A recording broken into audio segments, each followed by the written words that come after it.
Hello guys, आज अभिषेक पांडे। ये video class 10 से रिलेटेड है, कोऑर्डिनेट ज्योमेट्री चैप्टर 7। एंड बच्चों, आप सबसे सॉरी भी बोलूँगा क्योंकि बहुत दिनों बाद जो है वीडियोस अपलोड हो रहे हैं बिकॉज ऑफ थोड़ा सा बिजी शेड्यूल था, ऑफलाइन शेड्यूल की वजह से। बट आई विल ट्राई कि आगे चल के कंसिस्टेंट वीडियोस आपको मिलते रहें। सो गाइज, अभी हम इस पूरे वीडियो में चैप्टर 7 से रिलेटेड जितने भी फॉर्मूलाज होते हैं उन सबके बारे में सीखेंगे, इनफैक्ट डिस्कस करेंगे प्रॉपर तरीके से। और ये वीडियो उन बच्चों के लिए ज़्यादा इंपॉर्टेंट है जिन्होंने स्कूल में इसका इंट्रोडक्शन पार्ट बहुत अच्छे से नहीं देखा होगा, या अपने इंस्टीट्यूट में या अपने क्लासेस में इसका इंट्रोडक्शन पार्ट बहुत अच्छे से नहीं देखा होगा। ठीक है, डेरिवेशन में आज आपको नहीं सिखाऊंगा। किसी बच्चे को डेरिवेशन की ज़रूरत होगी कि फॉर्मूला कैसे डिराइव होता है, तो भी मैं आपको शायद थोड़ी बहुत आगे चल के मदद कर पाऊँ। लेकिन फिलहाल आज हम मैक्सिमम जनरल फॉर्मूला जिसके डिस्कस करेंगे। सो बच्चों, पहला फॉर्मूला है डिस्टेंस फॉर्मूला। कैसे बनता है? मान लीजिए ए बी एक लाइन है, ठीक है, ए बी एक लाइन सेगमेंट है जो कार्टेशियन प्लेन में मान लीजिए वो यहां पे है। ठीक है, जैसे कि आपने देखा होगा मैंने कार्टेशियन प्लेन बनाया हुआ है और ए और बी को मैं प्लॉट करूंगा। इस वाले पॉइंट को मैं ए मानूंगा और इस वाले पॉइंट को बच्चों बी मानूंगा। तो जनरली ए का जो ऑर्डिनेट्स होगा क्या होगा, यहां पे देखिएगा ध्यान से, 0 एंड 5, और वाई का ऑर्डिनेट्स क्या होगा, 4 एंड 0। तो पहला बिलोंग करता है एक्स एक्सिस को और दूसरा बिलोंग करता है वाई एक्सिस को। लेकिन अब यहाँ पे दो ऑर्डिनेट्स हैं तो इनकी हम नेमिंग कुछ इस तरीके से करेंगे। पहले को मान लेंगे x1 और दूसरे को y1। आगे भी ऐसे ही कंटिन्यू रहेगा, x2 एंड y2। सो मैंने a को माना बच्चों x1 और y1, ठीक है जी, और b को माना मैंने x2 और y2। सो जनरली आप देखेंगे यहां पे अगर मैं इस पूरे सेक्शन की बात करता हूं तो ये एक बनता है राइट एंगल ट्राइंगल। तो इसमें पाइथागोरस थ्योरम यूज करके हम ए बी निकालते हैं। जो ए बी का जो डिस्टेंस है वो होता है रूट में x2 माइनस x1 का whole square plus y2 minus y1 का होल स्क्वायर। इसको हम x1 माइनस x2 भी लिख सकते हैं क्योंकि अगर कोई वर्टिसाइजेस निगेटिव में है, कोई ऑर्डिनेट जो है निगेटिव में है, तो उसका भी होल स्क्वायर पॉजिटिव होता है। लेकिन आपके बुक में ऐसे दिया हुआ है इसलिए आप इसको ऐसे ही सीखिए। ठीक है, x1 माइनस x2 लिखेंगे तो गलत नहीं होगा। Let me clear to you बच्चों। ठीक है, सो जो हमारा डिस्टेंस निकालने का पहला फॉर्मूला हो गया A B equal to root में x2 माइनस x1 का whole square plus y2 minus y1 का होल स्क्वायर। इसके लिए मैं हिंट दे देता हूं, हम यहाँ पे पाइथागोरस थ्योरम यूज करते हैं और फॉर्मूला को जो है डिराइव करते हैं, फॉर्मूला को लेके आते हैं। लेकिन अब जब ये मैं फॉर्मूला यहाँ पे डेरिवेशन डिस्कस करूंगा तो ये वीडियो काफ़ी लंबा हो जाएगा। सो मतलब जो है यहाँ पे हम सिर्फ कहीं ना कहीं जनरल फॉर्मूलाज देखेंगे। ठीक है जी, बट इतना हिंट कहीं ना कहीं काफ़ी होगा आपके लिए कि ये जो डेरिवेशन है ये पाइथागोरस थ्योरम और राइट एंगल ट्राइंगल के फॉर्मूला से फॉर्म होता है। ठीक है, अब आगे बढ़ते हैं बच्चों सेक्शन फॉर्मूला में। अब ये डायग्राम यही है ए बी। सेक्शन फॉर्मूला जो है वो रेशियो से रिलेटेड है। मान लीजिए यहाँ पे एक पॉइंट P है जिसका वर्टिसाइजेस है x और y, क्योंकि आपने x1 y1 x2 y2 already ले लिया है। ठीक है, सो अब यहाँ पे हम मान लेंगे लेट जो P का ऑर्डिनेट्स है वो है x और y। So P divides AB in m1 and m2। m1 m2 ही क्यों ले रहे हैं, क्योंकि आपके बुक में यही फॉर्मेट है। आप इसको m और n भी ले सकते हैं चाहे तो। P जो है वो AB को डिवाइड्स कर रहा है m1 और m2 रेशियो में। अब ये जो रेशियो है ये अपने को नहीं पता है, ये रेशियो कुछ भी हो सकता है, 1:2 हो सकता है, 2:3 हो सकता है। तो अब यहाँ पे P के ऑर्डिनेट्स निकालने हैं। ठीक है, सो P के ऑर्डिनेट्स क्या है, x और y।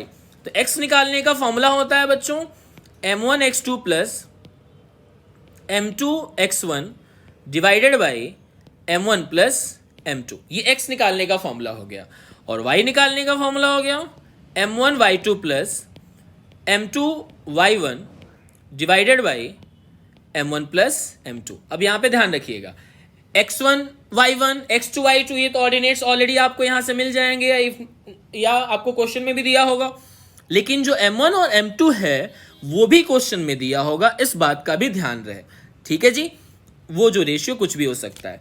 लेकिन अगर कभी m1 और m2 ना दिया हो तो उस केस में आप क्या करेंगे, ये मान लेंगे कि m1 और m2 जो है वो बच्चों k⁻1 में है।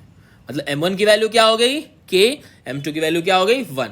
और हम यही क्यों मानते हैं कि कोई भी लाइन हो या कोई भी ऑब्जेक्ट हो, मान लीजिए कि हमारे पास एक लकड़ी है, उसको हमने तोड़ा, तो हम ये मान लेते हैं कि एक हिस्सा तो पक्का होने वाला है। जब हम तोड़ेंगे तो अब यहाँ पे सुपरमैन वाली बात नहीं है कि एक लकड़ी को हमने 10 बार में एक ही बार में डिवाइड कर दिया। जनरली तोड़ेंगे तो पहले 2 हिस्से में करेंगे, तो जब हम 2 हिस्से में करेंगे तो एक हिस्सा तो बाय डिफॉल्ट बन रहा है और दूसरा हिस्सा भी बन रहा है। लेकिन अगर दूसरे हिस्से में से कुछ और हिस्से बनाने हुए तब हम क्या करेंगे, तो कहीं ना कहीं मान लीजिए ये लाइन है, हमने पहले इसको 2 हिस्से में तोड़ा, फिर हमने उसके बचे हुए हिस्से में से भी एक और हिस्सा कर दिया। लेकिन यहां पे बहुत क्लियर रहता है कि कोई भी ऑब्जेक्ट हो, कोई भी लाइन हो, एक हिस्से में पक्का डिवाइड होगा। वो ये भी सपोज कर रहे हैं हम, ये फिक्स नहीं है, तो वो एक हिस्से को हम 1 मान लेते हैं बच्चों, ठीक है। और जो दूसरा हिस्सा होता है बच्चों, हम उसको मान लेते हैं के। अब ये के जो है ये कुछ भी हो सकता है, इस चीज का ध्यान रहे, है ना, ठीक है।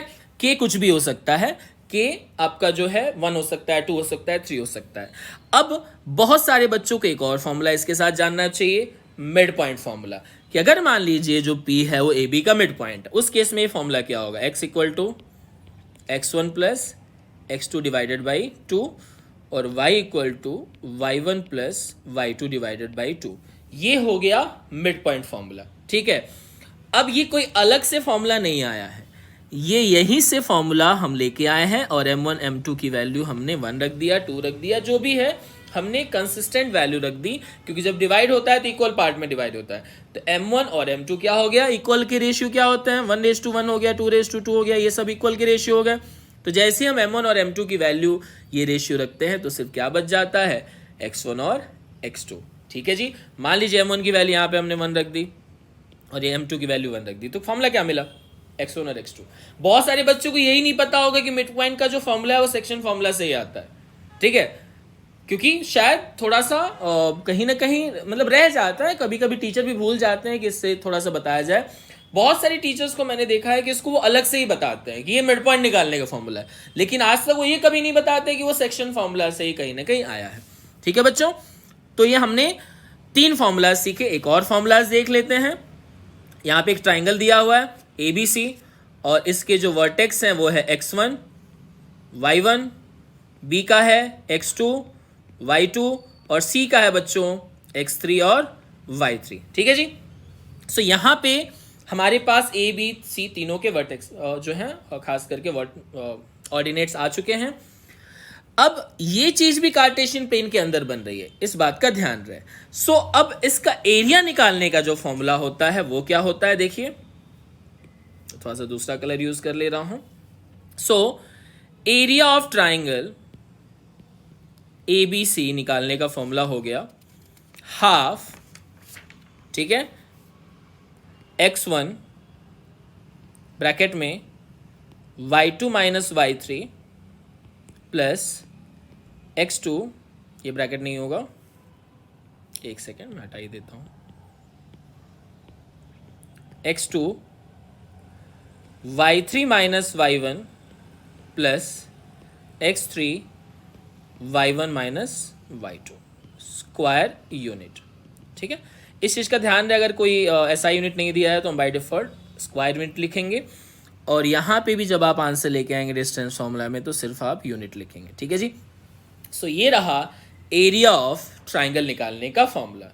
देखिए जनरली जो बच्चे कहीं ना कहीं पासिंग मार्क्स से कहीं ना कहीं परेशान होने वाले हैं वो एक चीज़ का ध्यान रखें, वो कुछ इजी चैप्टर्स मैं कोशिश करूँगा कि आगे चल के टिक कर दूँ या आपको बता दूँ, आप उस पर ज़्यादा से ज़्यादा फोकस करिएगा, बहुत सारे टफ टॉपिक मत लेके जाइएगा, क्योंकि मेरा टॉपर्स स्टूडेंट्स देने के साथ साथ मेरा ये भी ध्यान है कि कोई भी बच्चा रह ना जाए कुछ मार्क्स की वजह से, इसलिए मुझे उस बच्चे की भी मदद करनी है कहीं ना कहीं, ठीक है। सो अभी हमने टोटल 4 फॉर्मूलाज देख लिए। एक और फॉर्मूला जो शायद उतना इंपॉर्टेंट नहीं है, लेकिन आप तो जानते ही हैं मैं तो सारी चीज़ें आपको बताऊंगा, ठीक है।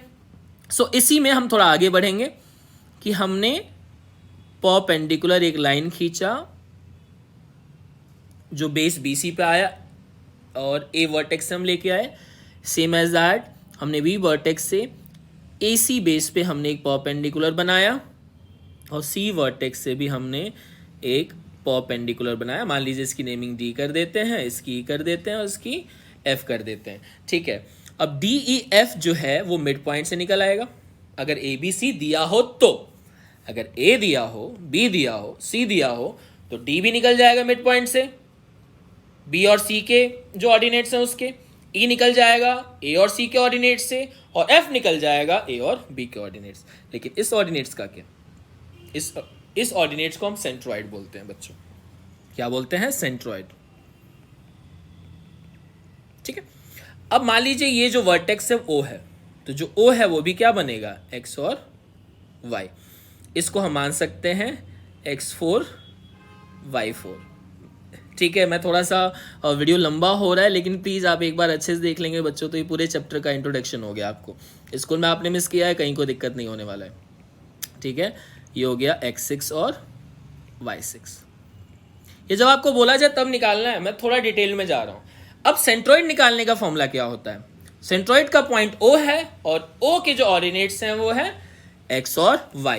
तो अब यहाँ पे x निकालने का फॉर्मूला क्या होगा? x1, x2 और x3 का addition divided by 3। x1, x2 plus x3 divided by 3। और y निकालने का जो होगा बच्चों फॉर्मूला बड़ा ऑब्वियस है, y1, y2 and y3 divided by 3। ये हो गया x और y O as a centroid निकालने का फॉर्मूला। इस पूरे चैप्टर में बच्चों जितना फॉर्मूला था, जितना इंट्रोडक्शन पार्ट था वो मैंने क्लियर कर दिया। सबसे पहले मैंने कार्टेशियन प्लेन बनाया, ए और बी को प्लॉट किया, उनके जो ऑर्डिनेट्स थे, जो उनके लोकेशंस थे, ठीक है, जो उनकी प्लॉटिंग थी उनको एड्रेस किया। अगर वो प्लॉटिंग्स की वैल्यू नहीं है तो उनको हम किस नेम से लिखेंगे वो हमने देखा। डिस्टेंस निकालना जो है, डिस्टेंस जो फॉर्मूला होता है वो right angle triangle Pythagoras theorem के फॉर्मूला से यूज में करके आता है, ठीक है। सेक्शन फॉर्मूला तब हम यूज करते हैं कि जब अपने को रेशियो निकालने के ऑर्डिनेट्स फाइंड करने हो, ठीक है। ए बी मान लीजिए जैसे P डिवाइड्स, यहाँ पे एक और लाइन लिख देता हूँ, P divides A be in any ratio, ठीक है। तो रेशियो दिया हुआ हो, पी के ऑर्डिनेट्स यूज करने हो या निकालने हो तो उसमें हम सेक्शन फॉर्मूला यूज करते हैं। मिड पॉइंट निकालने का फॉर्मूला एक्स और वाई हो गया, वो कहीं ना कहीं यहाँ भी यूज होगा, ठीक है। और यहाँ पे सेंट्रॉइड जो हमने निकाला है बच्चों उसका फॉर्मूला ये है। कभी कभी क्या होता है कि बहुत अच्छे पेपर में सेंट्रॉइड के भी क्वेश्चंस मैंने देखे हैं, लेकिन मेरा हमेशा एक ही चीज फोकस रहता है कि मैं बच्चे को A to Z जो है अच्छे से सिखाऊं, 360 डिग्री सिखाऊं, एटलीस्ट 360 डिग्री का एंगल फॉर्मेट हो कि वो बच्चा कहीं से भी क्वेश्चन आए वो परेशान ना हो। और उससे भी ज्यादा इंपॉर्टेंट वो कभी ये ना बोले कि मैंने सिलेबस में नहीं देखा, मेरे टीचर ने नहीं बताया, या मेरे कहीं ना कहीं एज अ मतलब इंफॉर्मेशन भी मुझे नहीं मिली, ठीक है। सो फिलहाल बच्चों इस वीडियो में इतना ही। उम्मीद है कि आपको इस चैप्टर का इंट्रोडक्शन पार्ट अच्छे से समझ में आया होगा और साथ में आपको मैक्सिमम फॉर्मूलाज, इनफैक्ट सारे ही फॉर्मूलाज मैंने सिखा दिए हैं, वो भी अच्छे से समझ में आया होगा। प्लीज़ आप एक चीज़ का ध्यान रखिएगा, 10th के बोर्ड के एग्जाम्स की तैयारी बहुत अच्छे से करिएगा। और ये वीडियो जो लोग भी देख रहे हैं, अगर उनको सैम्पल पेपर चाहिए, उसके सोल्यूशंस चाहिए या कुछ क्वेश्चन प्रैक्टिस पेपर्स चाहिए, तो एम के अलावा जो बच्चे होंगे, जैसे कि जो मुझे जानते हैं, उनके अलावा जो बच्चे भी अगर ये मटेरियल चाहते हैं तो सेंटर से आके फ्री में कलेक्ट कर सकते हैं बच्चों। बस मेरा एक भी मतलब यूट्यूब चैनल से एक ऐसा भी मेरा मोटिव था कि बहुत सारे बच्चे एम नहीं आ पा रहे थे पढ़ने के लिए, सो कहीं ना कहीं पर्सनली वो मुझसे पढ़ने नहीं आ पा रहे थे, तो मैंने सोचा कि इन वीडियोज़ के थ्रू मैं उनको अच्छे से पढ़ा सकूँ। So fine guys, thank you so much for watching the video.